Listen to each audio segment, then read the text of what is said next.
Em, a ver, aquí está. Ya. ¿Se ve bien? Sí, se ve bien. Sí, Súper. súper. Ok, bueno, hoy día vamos a partir por la clase de screening. Ahí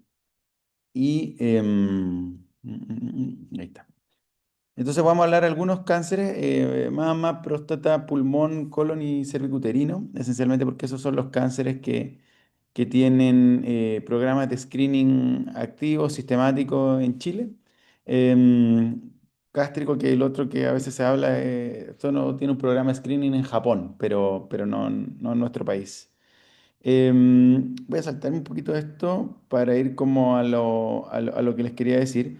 Estas son las preguntas de la prueba, así que para que se las vayan ahí memorizando. Pero en el fondo, todos sabemos que un programa de screening tiene que tener como requisito ser un problema de salud pública importante, ¿cierto? Es fundamental conocer la historia natural de la enfermedad porque obviamente los programas de screening uno intenta detectar la enfermedad en una etapa preclínica, entonces tiene que tener una historia natural conocida. Y obviamente un programa de screening debe estar acorde a los programas, a los recursos del país. Programas que tienen recursos, porque la idea es que uno lo aplique a un segmento de la población en forma sistemática. Entonces, por ejemplo, en cáncer de pulmón, le adelanto que se usa en algunos lados escáneres de tórax y eso para nuestro país es prohibitivo y por eso que no existe un programa de eso en este sentido. Pero no es necesario que la patología produzca síntomas severos para un programa de screening. Eso no es necesario. Esto es más o menos lo que ya les comenté. Y obviamente dentro de la historia natural lo más importante es que tenga un periodo de latencia identificable en el cual el individuo es asintomático. Algunos tipos de tumores en general, los pacientes no tienen una latencia muy definida, muy clara, y en esos pacientes obviamente no, es difícil establecer programas de screening. Y obviamente los programas de screening deben anteceder a la aparición de los síntomas o de la fase clínica. Obviamente un programa de screening como base debe tener criterios, la enfermedad tiene que tener criterios claros de diagnóstico y obviamente tener un tratamiento.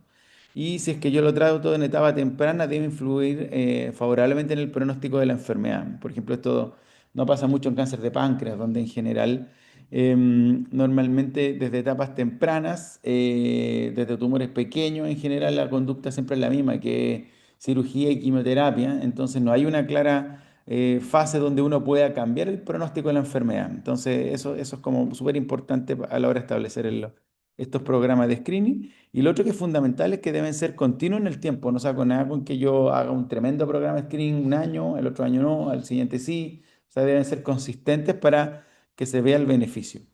Las pruebas de tamizaje que yo voy a utilizar tienen que ser ahí alguien accedió, Diego, ya. Tienen que ser altamente sensibles, es decir, detectar con una alta probabilidad los pacientes que están verdaderamente enfermos, o sea, o los verdaderos positivos. La prueba tiene que ser reproducible, es decir, cada vez que yo hago la prueba tiene que dar el mismo resultado y tiene que ser además aceptable y segura. Y es un problema a veces, por ejemplo, con exámenes como la colonoscopía, que muchas veces los pacientes no lo aceptan mucho y es medio complejo. Entonces, respecto al cáncer de mama, en general estas son preguntas que tengo, pero le voy a dar ahí la respuesta, porque la idea era que fuera más interactivo, pero como estamos por Zoom, la idea es que debe hacerse durante toda la vida. Bueno, les voy a hablar un poco de los criterios de BIRATS, pero en general, o sea, perdón, es incorrecto afirmar que debe hacerse toda la vida. En general, los programas de screening de cáncer de mama son en un periodo acotado de tiempo. Les voy a hablar ahí algunos detalles del score de BIRATS, pero en general un BIRATS 3, la probabilidad de cáncer es baja, es como menos de un 2%. Y se ha visto que los tamizajes de cáncer de mama aumentan la detección de lesiones tempranas y no es necesario que se hagan anualmente. Cáncer de mama, estos son datos de Globocan, es lejos el cáncer más frecuente en mujeres, si bien no es de los más letales en relación a la frecuencia. Y el riesgo promedio se establece siempre que una de cada 8 mujeres va a tener cáncer de mama y que la inmensa mayoría, casi tres cuartos de la población femenina que la tiene, no tienen otro factor de riesgo aparte de ser mujer. Hoy día, en general, los programas de tamizaje incluyen a los mayores, a las mayores de 40 años, independientemente del riesgo. Obviamente, aquellas de riesgo alto hay algunas consideraciones especiales. Y hasta cuándo hacerlo, no hay una edad definida o clara, pero hay algunos consensos. Este es uno de los artículos que muestra cómo desde que se introdujo los programas de screening de mama en Estados Unidos, logró, en el fondo ocurre un fenómeno paradojal, que es que obviamente se diagnostican más pacientes con cáncer. Y eso incluso se ve que en general se aumenta como hasta en un 30% la incidencia de nuevos cánceres. Pero a largo plazo lo que hace es que en el fondo uno diagnostica enfermedades en etapas más precoces y logra impactar en la mortalidad. Y ustedes pueden ver cómo sostenidamente en Estados Unidos ha ido disminuyendo la mortalidad por cáncer de mama desde que se aplicaron estos programas de screening. Este descenso en el fondo ha sido esencialmente, si uno pudiera en arriba en las líneas más oscuras, están cómo uno esperaría que hubiera sido la trayectoria de mortalidad por cáncer de mama en Estados Unidos. En azul, cómo fue, o sea, cómo ocurrió. Vean ustedes que hay una notable disminución en la mortalidad por cáncer de mama. Y esto es producto de dos cosas, de la mejoría de los tratamientos y de los programas de tamizaje. Entonces, ambas cosas son súper importantes, no solo tener buenos tratamientos, sino llegar tempranamente. Eh, no todas las mujeres tienen el mismo riesgo, pero como les contaba, la inmensa mayoría tienen un riesgo promedio estándar, pero hay algún grupo que tiene un riesgo moderado o alto riesgo, más bien dicho. En general, el riesgo se define que aquellas que tienen alto riesgo de padecer cáncer de mama, o sea, mayor a un 20% a lo largo de la vida, son las personas, las mujeres que tienen una historia personal o familiar de cáncer de mama, ovario o peritoneo. Eso esencialmente porque se asocia a mutaciones de los genes BRCA que producen esos tipos de cáncer. En la ancestría, por ejemplo, hay ciertas etnias que se asocian a mayor presencia de mutaciones BRCA. La presencia de un síndrome genético como el síndrome cáncer ovario mama o familiar. La presencia de mamas densa en sí no es un factor de riesgo, pero sí disminuye el rendimiento de los test de tamizaje. Entonces, uno tiende a establecerlo en este grupo. Y hay algunas lesiones que son como precursora o premaligna, que son, por ejemplo, las hiperplasias atípicas. La presencia de hiperplasia atípica predispone a un mayor riesgo de tumores. La alta exposición a estrógeno, como por ejemplo la menopausia tardía, la menarquia precoz, el número de embarazo. Y un factor de riesgo tremendamente relevante es cuando las personas que tienen, los niños, niñas que tienen linfoma Hodgkin y que reciben radioterapia en la infancia ella tiene un riesgo elevado de tener cáncer de mama, en el fondo secundario de la radioterapia. ¿Qué es lo que se recomienda en la actualidad? Es que sí o sí, donde hay mayor evidencia respecto a la edad de tamizaje entre los 50 y los 74 años. Eso es donde está la evidencia más robusta respecto a los beneficios de realizar cáncer de mama.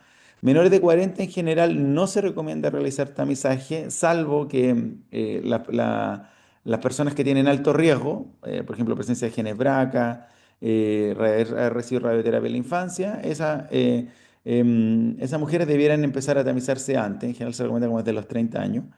Pero en la población habitual y normal no se recomienda en los menores de 40 y en muchos lados queda optativo entre los 40 y 49 años de realizar. Normalmente se puede hacer la mamografía cada 2 años y sobre los 74 años uno podría no realizar más tamizaje y vamos a ver algunos datos a ese respecto.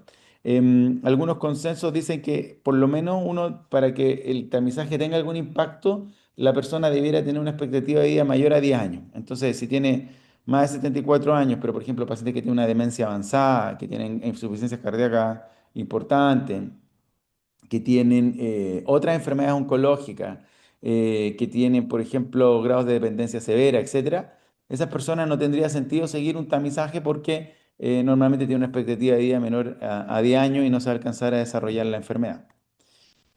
En general, cuando uno ve el número de muertes prevenidas por mujeres escrineadas en 10 años, fíjese que el mayor grupo o el que más se beneficia está entre los 60 y 69 años en general, que se pueden prevenir hasta 21 muertes, pero todos los grupos sobre los 50 años tienen un beneficio significativo en reducir la mortalidad. Es así que distintas sociedades hacen distintas recomendaciones.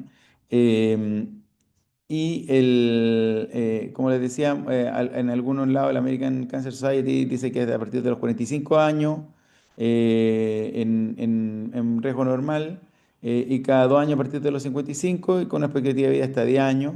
La NCCN en el fondo dice que normalmente debería partir a los 40 años y se puede hacer cada 1 a 3 años. Y el servicio el grupo de fuerza de Estados Unidos de medicina preventiva dice que entre los 50 y 74 años, cada 2 años.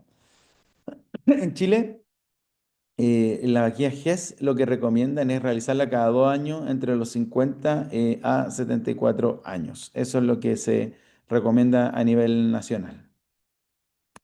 Respecto a los tipos de exámenes que se hacen, la mamografía es lejos el principal método de tamizaje. Se ha visto que logra disminuir la mortalidad entre un 15 a 30% las personas que realizan el screening y detecta hasta un 85 a 90% de las lesiones. Cuando esto hay ciertos tipos ciertos grupos de personas de mujeres que no se benefician o que la mamografía puede no ser suficiente y en esa uno puede pedir ecografía, que les voy a hablar a continuación. Ahora, cada vez que ustedes vean una mamografía, el informe va a venir con esto que se llama el BIRATS, que es un consenso de radiología para clasificar el potencial maligno de una lesión en la mamografía. Entonces, BIRATS 1 o 2 es que la probabilidad o sea, es un tumor que es benigno, o sea, la probabilidad de malignidad es cero.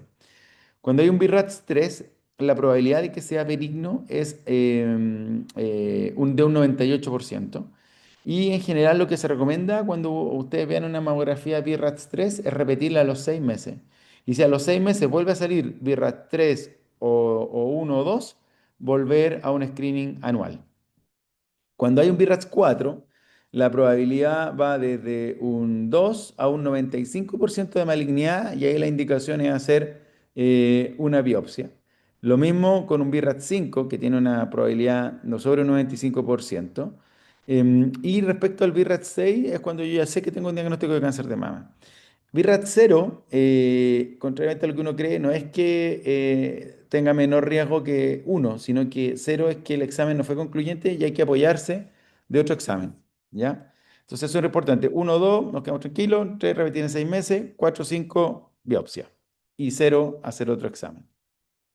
¿Y qué otro examen? Ecografía, sobre todo en mujeres jóvenes que tienen mamas densas. Es súper importante la mamografía, o sea, la ecografía, porque permite detectar 3,2 cánceres adicionales por cada 1.000 pacientes. O sea, por eso no es como para hacerlo screening, pero es cuando quedan dudas.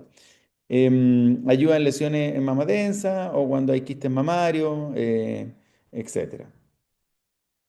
También se utiliza ocasionalmente la resonancia, no como método de tamizaje. O sea, el método de tamizaje es la mamografía. Estos son exámenes complementarios. Y normalmente se utilizan para cuando quedan dudas o para pacientes de alto riesgo. O sea, la paciente BRCA es positivo o que fueron sometidas a radioterapia en la infancia.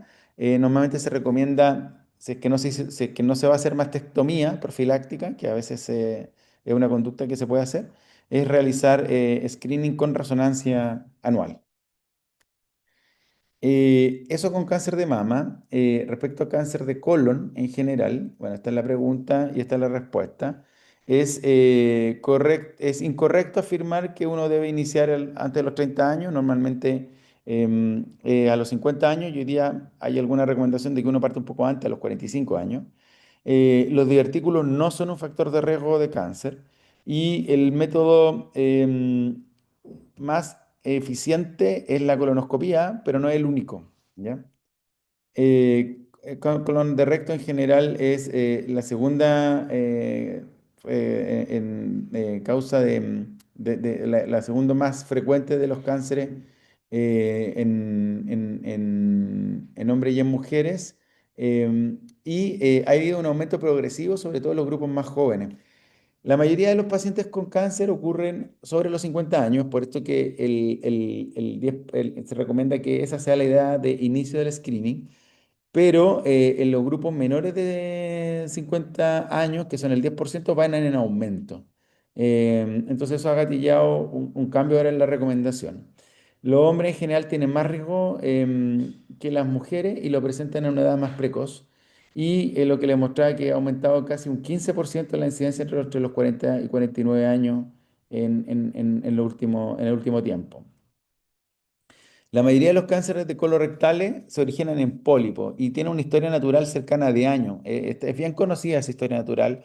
Hay mutaciones que están muy definidas en el gen APC y que llevan una cascada de mutaciones, mutaciones RAS, etcétera, que permiten que hacer muy predecible la evolución desde un pólipo hasta un cáncer. Este yo diría que es el único bueno, con cuello uterino, pero sobre todo este, que uno llega antes de que exista el cáncer. O sea, en el fondo, cuando uno extrae un pólipo, saca una lesión premaligna. En cáncer de mama, no, pues uno llega cuando ya está el cáncer. Y esto es importante porque la prevalencia de pólipo es de un 20% en las mujeres y de 30% en los hombres.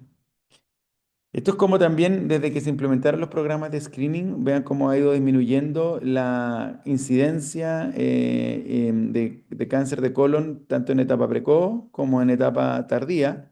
Como esta es una lesión premaligna, no aumenta las lesiones precoces, sino que en el fondo uno puede hacer un impacto en todas las fases. Y esto ha ido decreciendo en la medida que van aumentando el screening de cáncer. Entonces, aquí también hay pacientes que son de mayor riesgo que otros. Y normalmente, si es que uno responde que no a todas estas preguntas, esa persona es de cáncer, de riesgo de cáncer promedio. Si uno responde que sí a alguna, tiene un riesgo alto de desarrollar cáncer. Entonces, las personas que han tenido pólipo adenomatoso o cáncer de colon, obviamente son de alto riesgo. Cuando han tenido familiares de primer grado con cáncer colorectal o con un pólipo avanzado, que son mayores a 1 centímetro, que tienen displasia de alto grado o que tienen componentes vellosos, son cerrados, esos también son de riesgo. Cuando hay antecedente familiar demostrado de cáncer colorectal, como el síndrome de Lynch, la poliposidad adenomatosa familiar, el Peutz-Jeghers y el MUTI, en el fondo son todos esos como factores de riesgo. La presencia de enfermedad, cuando el paciente tiene enfermedad de Crohn o colitis ulcerosa, eso da un alto riesgo y la radioterapia abdominal. En los grupos de alto riesgo se recomienda hacer colonoscopia cada 5 años, o sea, la mitad del tiempo del grupo normal, que es cada 10 años. Y en general se inicia el screening a los 40 años o 10 años antes del antecedente familiar de cáncer de colon o a los 8 a 10 años de evolución de la enfermedad inflamatoria intestinal. Uno debería iniciar el programa de screening, pero este es más frecuente, es cada 5 años. Hay múltiples otros tipos de test de cáncer de colorectal. Está el test de hemorragia oculta, el test de DNA, etcétera. El único que ha demostrado disminuir consistentemente la enfermedad, la mortalidad, obviamente, es la colonoscopia, porque además tiene la gracia que es terapéutica. Y normalmente, como decía, se les recomienda sí o sí entre los 50 y 74 años. Entre los 45 y 49 hay un beneficio moderado, pero en Estados Unidos ya se está empezando a recomendar que uno empiece a los 45 años a hacerse el screening. Entonces, tiene algún familiar de esa edad, es importante que le digan que se haga la primera colonoscopia. ¿Y hasta cuándo? Normalmente uno a los 75, 70 podría parar. pero porque si ustedes se fijan entre los 70 y 74 años, el impacto en general de disminución de mortalidad en cáncer colorectal es de 2,2 a 2,6% y sobre eso no hay mucha evidencia. Pero en la mayoría de las guías recomiendan lo mismo, que uno tiene que tener, si uno tiene una expectativa de vida o una esperanza de vida menor de 10 años, debiera empezar a pensar en suspender el screening de, o sea, debiera suspender el screening de cáncer de colon. Y en adultos 80 más de 86 años no hay ningún dato del beneficio, pero yo en general uno lo podría empezar a suspender antes, probablemente 75, máximo 80 años, es como un buen momento para suspenderlo. La colonoscopia en población de riesgo habitual se hace cada 10 años. Si uno va a hacer sigmoidoscopía, que solo explora el colon izquierdo, que es un problema en general porque los tumores son más malignos cuando son del colon derecho, se recomienda que sean cada 5 años. Se puede hacer test de ADN, que se hace cada 3 años, y se puede hacer inmunohistoquímica, que se hace anual. En general, ya el test de hemorragia oculta, no, el de guayaco no se recomienda porque ya nadie lo hace porque tiene interferencia con los alimentos.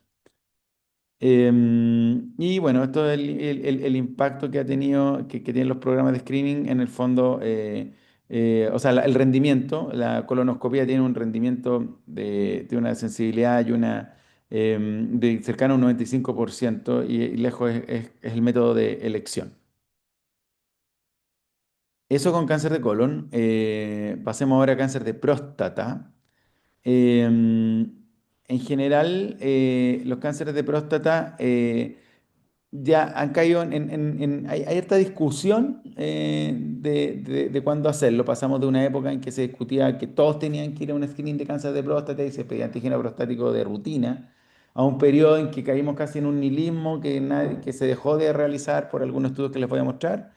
Ahora que en general lo que se hace es discutir y conversar el paciente en un área mucho más gris. Normalmente, bueno, es un método que tiene efectos adversos y el beneficio no ha sido consistentemente demostrado en los grandes ensayos clínicos de miles de pacientes en disminuir la mortalidad. Es lejos el cáncer más frecuente en hombres, por lejos, y no es de los más letales. Y tiene una larga, un largo periodo asintomático. Entonces, sería como por historia natural el cáncer perfecto para hacer screening. O sea, si uno tuviera que elegir una enfermedad ideal, es esta, porque los pacientes pasan muchos años antes de desarrollar síntomas. Em, es un cáncer que en general es muy frecuente, el cáncer más frecuente en la mayoría de los países. Genera por su nivel de frecuencia 3 a 5% de todas las muertes por cáncer de próstata. Y estos son factores que lo hacen como atractivo, que uno diría, pucha, deberíamos hacer el screening a todo. Sobre todo si es que considera que además en general los cánceres de próstata que se detectan en esta etapa asintomática son todos curables y que el tratamiento de la enfermedad avanzada es más costosa, tiene impacto en la calidad de vida, sobre todo el uso de hormonoterapia a largo plazo. Y que también hay varios evidencia de beneficio con tratamiento con prostatectomía radical en este grupo de pacientes que se ha ido mejorando la técnica quirúrgica. Todas esas cosas a uno le iría a pensar que es una enfermedad como para hacer screening. Pero el tema es que existe un riesgo de sobrediagnóstico. En el fondo, hasta el 50% de los cánceres que uno detecta por screening no desarrollan síntomas a lo largo de toda la vida. Las personas, o sea, son personas que en el fondo se mueren con cáncer. Incluso se muestra que hasta cuando hacen un hecho autopsia en hombre, que se murieron por otras causas, que no es por el cáncer, cerca de un tercio de las personas entre 70 y 80 años tienen cáncer de próstata sin haber hecho nunca un síntoma y se murieron con, no del cáncer de próstata. También que cuando uno es que uno lo diagnostica y somete a los pacientes a tratamiento de vigilancia, esto también tiene efectos adversos. Entonces, este debate ya lleva varios tiempo, por lo menos una década. Hay estudios, aquí son estudios masivos los que se hacen. Este es un estudio de cáncer de próstata de Estados Unidos, una corte de 76.000 pacientes, que le sometió entre los 55 y 74 años a tacto rectal y antígeno prostático anual. Se comparó a aquellos que fueron a tamizaje versus los que no durante 15 años y se vio que no hubo ningún beneficio en la mortalidad de estos pacientes. Entonces, esto fue la primera alarma de que quizás estábamos haciendo algo fútil. Y este otro estudio europeo, que tiene un seguimiento de 13 años, son cerca de 162.000 pacientes que se randomizaron a intervención versus control. Y lo que se observó es que hubo un 21% de reducción relativa del riesgo de desarrollar cáncer de próstata, pero el riesgo absoluto de disminución de de la mortalidad por cáncer de próstata es uno cada 1.000 pacientes escreenados. O sea, tengo que escreenar 1.000 pacientes para prevenir el cáncer de próstata con un NT de 781. Entonces, esto también nos dice que en el fondo voy a sobreexponer a una gran cantidad, a 999 pacientes, que no se van a beneficiar para poder beneficiar a uno. Eso es lo que hace también que esto haya caído, que haya caído como en descrédito el realizar cáncer de próstata. Y esto es lo que muestra aquí. Estos son metaanálisis de todos estos estudios, el europeo, el que les acabo de mostrar, más otros más, y que se ve que en general no tiene, el screening de cáncer de próstata no tiene efecto en la mortalidad general, y previene una muerte por cáncer de próstata en general por cada 1.000 pacientes screenados, lo que les contaba. Em, Estos son los riesgos de realizar el tamizaje. Sobrediagnóstico un 30%, hay dolor severo post-biopsia prostática. Los pacientes que son sometidos a cirugía de prostatectomía radical tienen un 30% de riesgo de desarrollar disfunción eréctil, incontinencia urinaria, a un beneficio de tres pacientes que se benefician de disminución de metástasis y un paciente que se beneficia por cada 1.000 escreeneados de la mortalidad, que era lo que les decía. Entonces, esto llevó a que en el fondo se suspendió, venía disminuyendo la mortalidad con cáncer de próstata con estos programas de screening que habían. Cuando salió toda esta evidencia, el grupo de prevención de Estados Unidos dijo, no se hace más cáncer de próstata, retiramos los fondos para eso. ¿Y qué pasó? Empezó a aumentar la mortalidad, que de negativa empezó a hacerse positiva y creciente. Entonces, claro, eso nos llevó a una recomendación intermedia hoy día, que es que uno converse con el paciente de los beneficios y los riesgos. O sea, no es que no lo haga, pero el paciente tiene que saber que muy probablemente lo voy a escrinear, que muy probablemente voy a encontrar algo. Acuérdense que hasta un 30% de las personas entre 70 y 80 años tienen un cáncer de próstata cuando se hacen biopsias, entonces probablemente voy a encontrar algo, pero no necesariamente ese encontrar algo se va a asociar a un beneficio. Y hoy día, en general, muchos pacientes, sobre todo los que tienen una expectativa de vida limitada, incluso cuando uno encuentra un cáncer de próstata, no hace nada, sino que los dejan, trata cuando hay síntomas, ¿no? En general, hoy día se cuenta que entre los 55 y 70 años, 69 años, uno realice la decisión junto al paciente de hacer el antígeno prostático y no es necesario que sea anual, puede ser con una frecuencia de cada 1 a 4 años. En quienes sí o sí hay que hacerlo, en aquellos que tienen mutaciones BRCA conocidas, porque también se asocia a riesgo de cáncer de próstata, ahí hay que partir a los 40 años. Entonces, si una persona tiene riesgo de cáncer o sea, tiene BRCA, hay que escreenarlo para próstata, para mama, en el fondo como programa de screening, ¿ya? Lo otro son las personas de descendencia, bueno, acá lo escriben raza negra en el fondo, pero que es como afro. Esos son los dos grupos que debieran realizarse, sí o sí. Por lo tanto, la población haitiana es un grupo que uno podría, o en descendientes de otros países que emigren a Chile, debiera uno realizarlo. O, por ejemplo, en Arica, que hay una población afrodescendiente importante, probablemente también uno debiera estar ahí más atento y en esos grupos sí hacer screening. Y en el otro, los que tengan antecedentes familiares de primer grado de cáncer de próstata. Aquellos que tuvieron hermanos, padres, que esos grupos también es lo que se recomienda sí o sí realizar el screening. Para el resto, discutirlo. Respecto a cáncer de pulmón, en general, la mayoría de los cánceres de pulmón se detectan en etapa tardía, no temprana. Vamos a ver que la radiografía de tórax y el esputo es un pobre método y no se usa para tamizaje. Las guías GES hoy día, esencialmente por temas de costo, no abordan esto. Y lo que sí ha demostrado es que el uso de tamizaje de cáncer de pulmón se asocia a una reducción de la muerte por global. Cáncer de pulmón no es de los más frecuentes, pero sí es de los más letales, aunque esto ha ido cambiando en el último tiempo con un montón de nuevos tratamientos en ambos sexos. Y en general el 70% se diagnostica en etapa avanzada.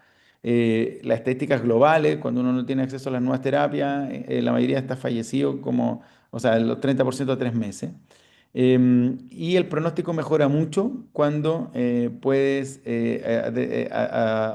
abordar esta enfermedad en etapas más tempranas. Es por eso que tiene como mucho sentido realizar programas de screening para este grupo.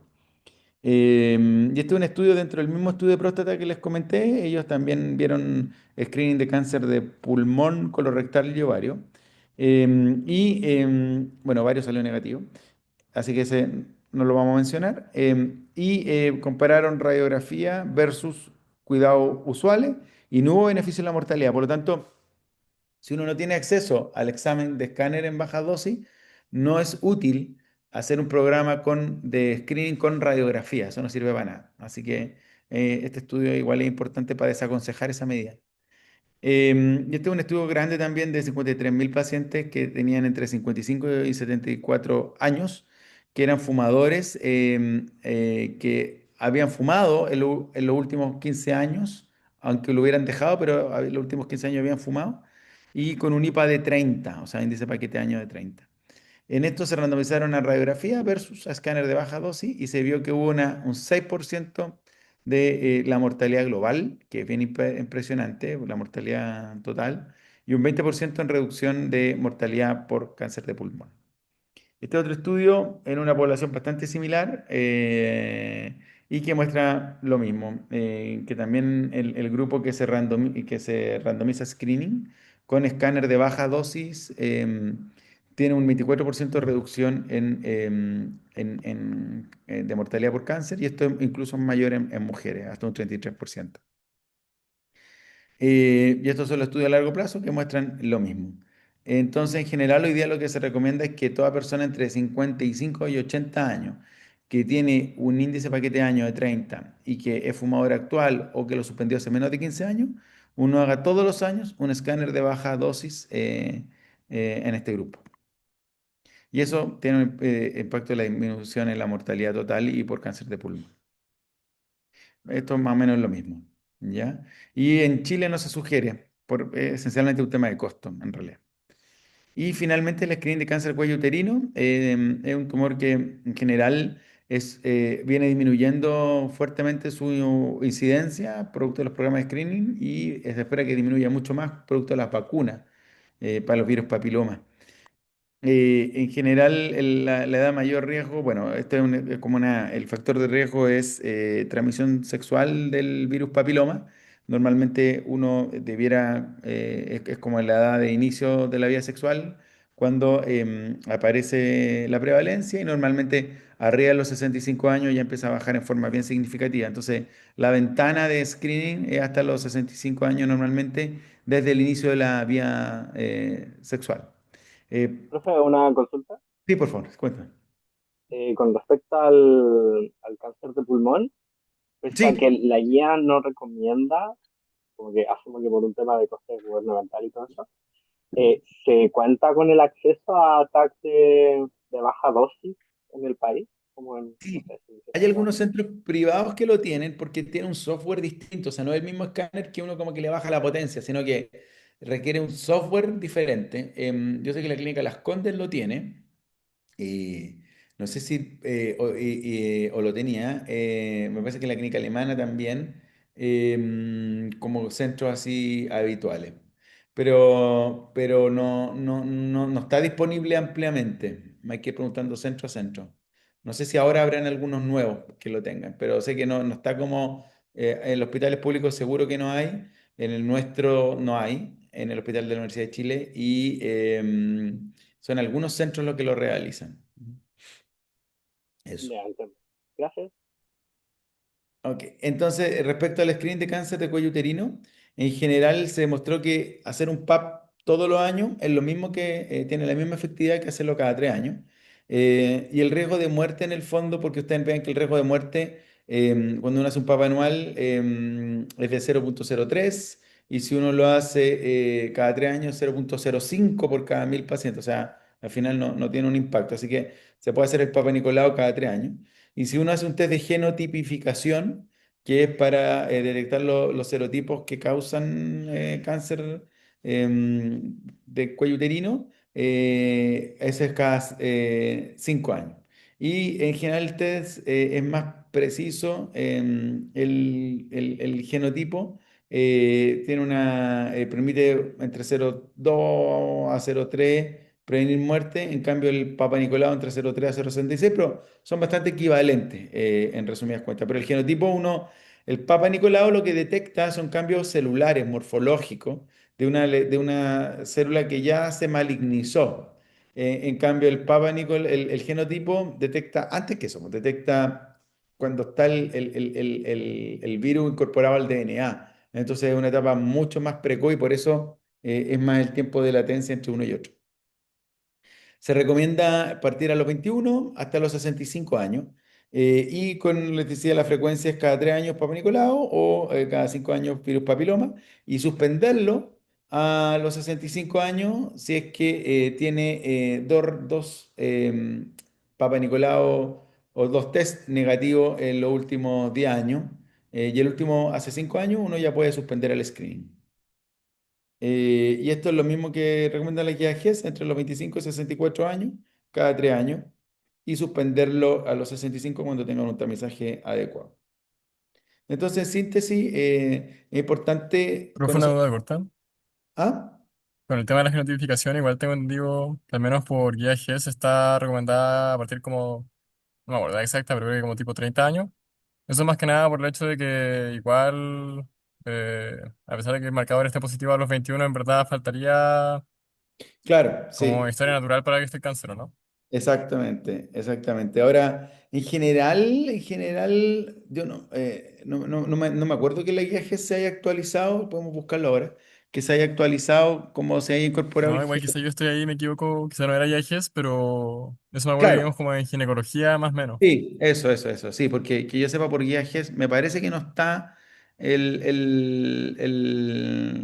genotipo, pero sí, la idea en el fondo, o sea, aquí está, lo que tú decías, que en el fondo es que uno parta a los 30 años el genotipo, es por eso, es porque en el fondo la historia natural demora más tiempo, entonces el genotipo uno lo puede, normalmente el Papa Nicolau parte a los 21 y el genotipo a los 30 años, que es lo que dice acá. Eso. Entonces, esto es importante. La mamografía cada 2 años entre los 50 y 74 años. El cáncer de colon a partir de los 50 y hoy día ya a partir de los 45 cada 10 años. Este programa, el de colon, no está disponible por viajes en Chile. Cáncer de próstata entre los 55 y 69 años, una decisión junto al paciente y el antígeno cada 1 a 4 años. Cáncer de pulmón entre los 55 y 80 en fumadores con un IPA sobre 30 y que hayan fumado los últimos 15 años, con escáner de baja dosis. Y el PAP entre los 25 y 65 y el genotipo a partir de los 30. Eso con esto. Y voy a pasar no sé si tienen alguna duda por mientras, para pasar a valoración geriátrica integral.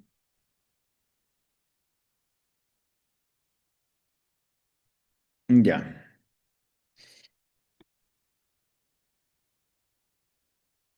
La... Ahí se ve, ¿cierto? Sí. Eh, ya. La valoración geriátrica en pacientes con cáncer, en el fondo es, Si uno pudiera estratificar cómo es la salud de las personas de acuerdo pues espérame, dije, no, no era esta, déjame ver si es que tengo otra. No, esta no era la que les quería mostrar. Es clase 1 que es como pero ahora sí, para la grabación, que es mucho más larga, pero voy a ir mencionándole como lo que yo creo que es más relevante. A nivel mundial, estos son datos de Estados Unidos, muestran cómo ha ido aumentando la prevalencia de cáncer y su proyección hacia el año 2040, vean el aumento explosivo de esto. Pero lo que tracciona este aumento de cáncer a nivel global es el envejecimiento poblacional. Fíjense ustedes que el grupo de menores 50, que es la línea azul de abajo, está. Profe, creo que no está Sí. compartiendo pantalla. Ah, no. Ay, perdón, perdón, perdón, perdón. Em, compartir. Ahí sí. Sí, Ahí sí, sí. ahí sí. Ya, buenísimo. Este es el gráfico que les estaba mostrando, que en el fondo es el aumento desde el año 75 hasta el proyector del 2040 de cáncer a nivel en Estados Unidos. Y fíjense cómo el grupo de menores de 50 está prácticamente estable y va a continuar estable entre 54 y 64 desde el año 2010 aumentó y se va a quedar más o menos pegado. Pero donde realmente está aumentando esto es en los mayores de 65 años y especialmente en los mayores de 75 años. Entonces, el mayor factor de riesgo o sea, el mayor factor que tracciona o genera el aumento de cáncer a nivel global es el envejecimiento poblacional, ¿ya? Y en Chile pasa lo mismo. Fíjense ustedes cómo arriba de los 75 años la incidencia, tanto en hombres como en mujeres, de cáncer aumenta en forma dramática. En general, bueno, los cánceres, estos son los cánceres más frecuentes que están dando esto cuenta son cáncer de colon, mama y pulmón en mujeres y próstata, colon y gástrico en hombres sobre 65 años, ¿ya? En general, hoy día, bueno, el cáncer es la primera causa de muerte poblacional en Chile, pero también es la primera causa de muerte en hombres y mujeres entre los 60 y 80 años. La mitad de todos los cánceres ocurren en los mayores de 65 años y el 2030 va a ser el 70%. Y el problema es que tenemos poca data de cómo tratar a estos pacientes porque normalmente son excluidos de los ensayos clínicos. Menos del 10% de los estudios de drogas oncológicas incluyen a pacientes sobre 75 años o más. Entonces, la validez externa, el cómo yo este dato que saqué de un tratamiento de cáncer lo extrapolo a una persona sobre 75 años, es lo que complica y dificulta mucho el cómo abordar a estos pacientes porque están subrepresentados.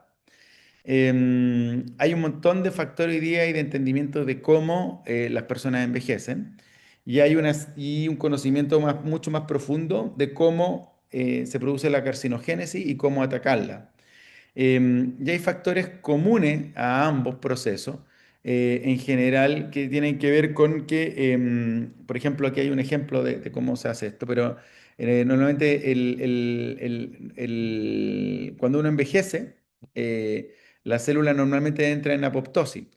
Pero muchas de estas células, antes de entrar en la apoptosis, acumulan daño y ustedes saben que uno de los principales marcadores de envejecimiento es el acortamiento de los telómeros, que son estas secuencias del DNA a los extremos de los cromosomas.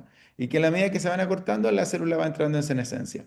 Pero producto de mutaciones, a la medida que la célula envejece, se puede reactivar el telómero y puede la célula, en vez de entrar en apoptosis, volver a crecer, pero con daño acumulado. Entonces, en vez de destruirse por exceso de daño acumulado, se transforma en una célula cancerosa.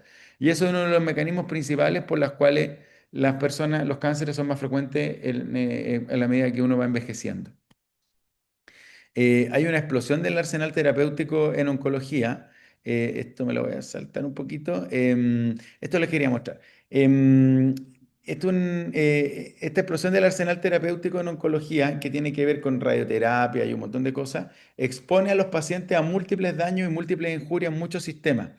Tal es el impacto en un paciente oncológico, producto de la quimioterapia, la radioterapia, la cirugía, que se ha comparado con el efecto que tienen los astronautas cuando van al espacio. Entonces, hay un dato que muestra que una persona en el espacio, los astronautas envejecen cerca de 25 años mientras están en el espacio, producto de todas estas alteraciones a nivel cardiovascular. Y se ha visto que en los pacientes oncológicos es exactamente lo mismo. ¿Cómo se ha prevenido esto? Con ejercicio y antes y después del vuelo espacial. Y debería hacerse lo mismo con los pacientes oncológicos, pero el problema es que en general hoy día no hay programas para esto. Y el problema es que estamos sometiendo a las personas mayores a este tipo de tratamiento con los cuales tenemos poca evidencia y que se someten a múltiples daños sin ningún tipo de preparación previa, ni durante, ni posterior al tratamiento, ni tampoco con un abordaje especializado, ¿ya? Y producto de esto han salido aportes más novedosos, yo diría desarrollos que probablemente son de la última década, que tienen que ver con cómo abordar a las personas mayores con enfermedades oncológicas, y eso es la valoración geriátrica integral o la oncogeriatría, de la cual en realidad hay datos de evidencia de que esto funciona en los últimos 4 o 5 años, o sea, es una especialidad joven o una síntesis de especialidades bastante joven. En general, las personas mayores, sabemos que la edad cronológica es un pésimo factor predictor de la salud y de la respuesta a los tratamientos. Y que las personas, y que en general lo que mejor expresa eso es la capacidad que tienen los sistemas biológicos para resistir a los estresores a lo largo de la vida. Y eso es lo que se llama la fragilidad. La fragilidad en el fondo es la capacidad disminuida de hacer frente a distintos estresores a lo largo de la vida. Y eso tiende a ir aumentando a ir aumentando la fragilidad en el tiempo, producto de enfermedades, polifarmacia, y además sumado al envejecimiento normal. Y esto es importante porque cuando uno tiene un estresor nuevo, como por ejemplo el inicio del cáncer y el inicio de las terapias, esta fragilidad tiende a ir aumentando y puede incluso dejar a pacientes en un pobre estado funcional, lo cual hace que en el fondo muchos pacientes incluso fallecen o tienen severos efectos, no tanto por el cáncer, sino más bien por las terapias. Entonces, este conocimiento es el que ha tratado de generar esta nueva abordaje para este grupo creciente de personas que tienen enfermedades oncológicas, de cómo lo abordamos de una forma diferenciada y especializada. Y eso se hace con la evaluación geriátrica integral, que es una evaluación multidimensional, que tiene diferentes evaluaciones, tanto sociales, físicas, cognitivas, nutricionales, etcétera. Esto se hace por equipos multidisciplinarios o interdisciplinarios, y uno genera un plan de manejo adaptado con el objetivo único de mejorar desenlaces relevantes para las personas mayores, que no siempre son la cantidad de vida, sino más bien la calidad de vida. Entonces, el problema hoy día es que muchos de los geriatras o los equipos geriátricos ven a los tumores todos iguales, y muchos de los oncólogos ven a las personas mayores todos iguales. La pregunta es cómo uno hace una síntesis de esto, de estas cosas. Entonces, y eso es lo que es la heterogeneidad, y eso es lo que se ha tratado de sistematizar en los últimos años. La primera guía de oncogeriatría sale en el 2018, publicada por ASCO, y después se ha actualizado ya 3 veces, la última este año, con el objetivo de tratar de generar una síntesis para que los equipos oncológicos incorporen esta visión de abordaje diferenciado. Y normalmente se preconizan algunas herramientas de screening, como por ejemplo el G8, que permiten predecir qué paciente es robusto o no, y aquellos que no son robustos o que tienen algún grado de fragilidad procedan hacia una valoración geriátrica integral mucho más completa. Estos test de screening tienen diferentes sensibilidades, no voy a entrar mucho en esto, pero en el fondo quiero que sepan que el problema con la evaluación geriátrica integral es que es extensa, y se ha intentado hacer algunos test de tamizaje para que ojalá evitar algunos de estos pacientes. Tienen un rendimiento moderado, pero uno podría, son como una pre-BGI, una pre-valoración geriátrica integral, y aquellos que salen alterados van a una valoración geriátrica integral más full. También hay algunos scores de toxicidad que se han desarrollado para poder predecir el riesgo de una persona mayor de tener eventos adversos asociados a la quimioterapia. Estos scores de toxicidad tratan de incorporar, aparte de la edad, el tipo de cáncer y los exámenes de laboratorio, condiciones como la audición, las caídas, las actividades de la vida diaria, el desempeño físico, las actividades sociales. Y lo que han mostrado es que, por ejemplo, predicen mucho mejor que el criterio oncológico el riesgo de tener toxicidad moderada a severa. O sea, que el paciente moderada a severa significa que el paciente o se discapacitó, o se hospitalizó, o falleció. Vean ustedes cómo los scores oncológicos en general son muy malos predictores, y estos scores geriátricos tienen mucha mejor capacidad para poder discriminar qué pacientes son los que toleran mejor el tratamiento y qué pacientes son los que lo toleran peor. Em, Esto me lo voy a saltar un poquito, pero la valoración geriátrica integral permite modificar los planes oncológicos hasta en un 30%, y esencialmente lo que hace es que sean tratamientos menos intensivos, mucho menos pesados, ya sea reduciendo dosis o simplificando tratamiento.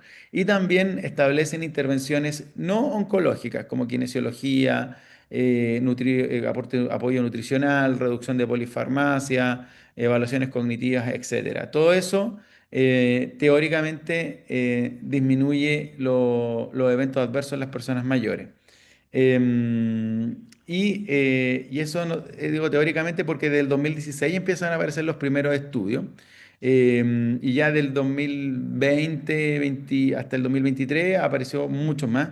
Y este es un metaanálisis del 2022, que fue el primer metaanálisis que mostró que la valoración geriátrica, los pacientes mayores que van a quimioterapia y que son sometidos a una valoración geriátrica integral, tienen una reducción significativa en los eventos adversos asociados a la quimioterapia. Antes de esto no estaba muy claro, pero ahora sí tenemos la evidencia robusta de que disminuye hasta en un 20% la toxicidad moderada a severa cuando aquellos pacientes que utilizan la valoración geriátrica integral. Y esto ha gatillado que muchos equipos oncológicos empezaron a incorporar geriatras para valorar estos pacientes. ¿Y cómo funciona esto en general? Esto funciona como si fuera una especie de semáforo.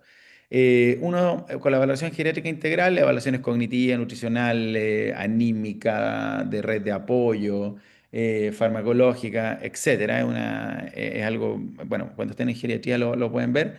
Permite clasificar a los grupos, a los pacientes mayores en tres grupos.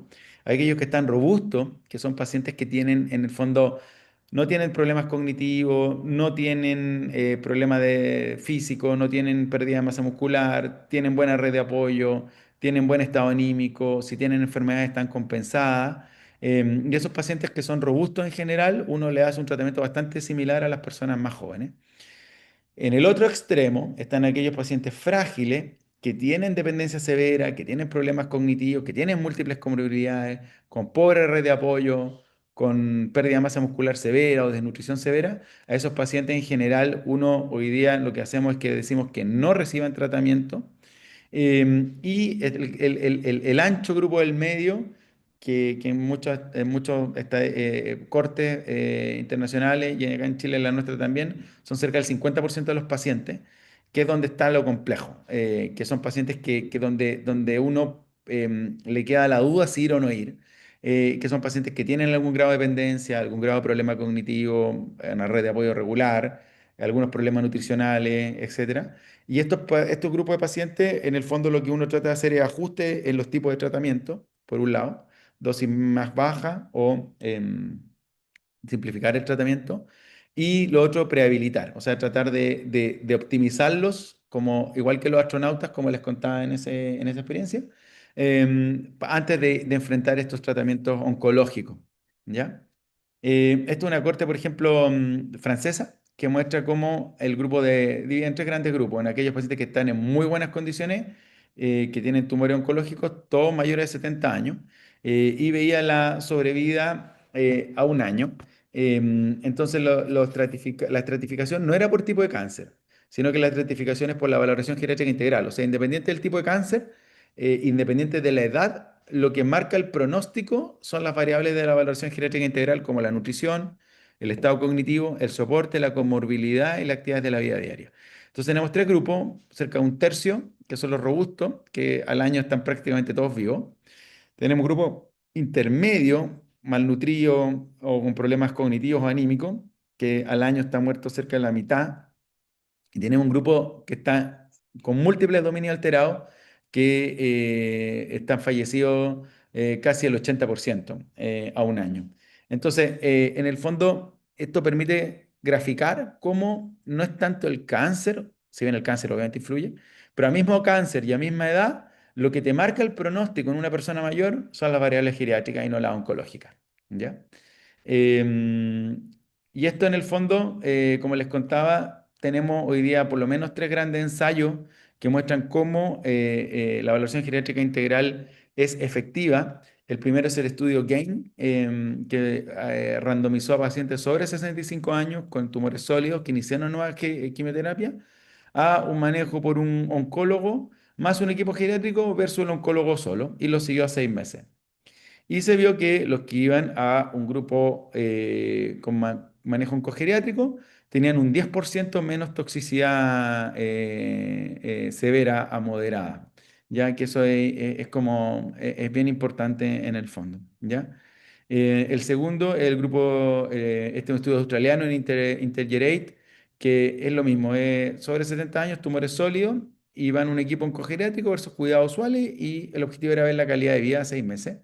Se vio un impacto en la calidad de vida a 6 meses, pero más que eso les quiero mostrar esto, que logra disminuir en un 40% a los pacientes que fueron a un comanejo oncogeriátrico la consulta de servicio de urgencia, 40% menos hospitalizaciones y disminuyó la toxicidad severa en cerca de un 20% en aquellos pacientes y el tiempo hacia la primera hospitalización el comanejo oncogeriátrico. Entonces, además disminuye el uso de recursos sanitarios en esta población, lo cual creo que es bien impactante. Y el último es el grupo GAP70, que es, en el fondo, son pacientes que, lo mismo, se duele 70 años, que se randomizaron en una evaluación oncogeriátrica versus manejo estándar, y se vio que disminuye la toxicidad moderada severa en un 20%. ¿Y cómo se logra esto en general? Esencialmente es porque aquellos que fueron a un comanejo, más frecuentemente el oncólogo partió con una dosis reducida al inicio versus el grupo que fue a un cuidado estándar, que el paciente más frecuentemente partió con el 100% de la dosis. Y esto permitió que, si ustedes fijan, a 3 meses en el grupo oncogeriátrico hubo menos modificación de la dosis, en cambio en el grupo estándar se modificó menos. En síntesis, ¿qué quiero decir? Que en una persona mayor es mejor, si yo voy a ir a Viña en un auto clásico, no lo puedo llevar a 120 kilómetros por hora. Tengo que llevarlo a 80 kilómetros por hora y me voy parejito a 80. En cambio, y eso es mejor que forzarlo a 120 y ya que cuando vaya por Curacaví tengo que bajar a 60 y al final cuando voy un poquito más allá quedo parado. No puedo seguir el viaje. Entonces, en las personas mayores es mejor ir lento, pero seguro, ¿ya? Entonces, hoy día tenemos en general evidencia robusta de que las evaluaciones oncogeriátricas disminuyen la toxicidad moderada severa, mejoran la calidad de vida, disminuyen los ingresos hospitalarios y las consultas al servicio de urgencia. Eso en general de esta parte. No sé si tienen dudas, preguntas, consultas.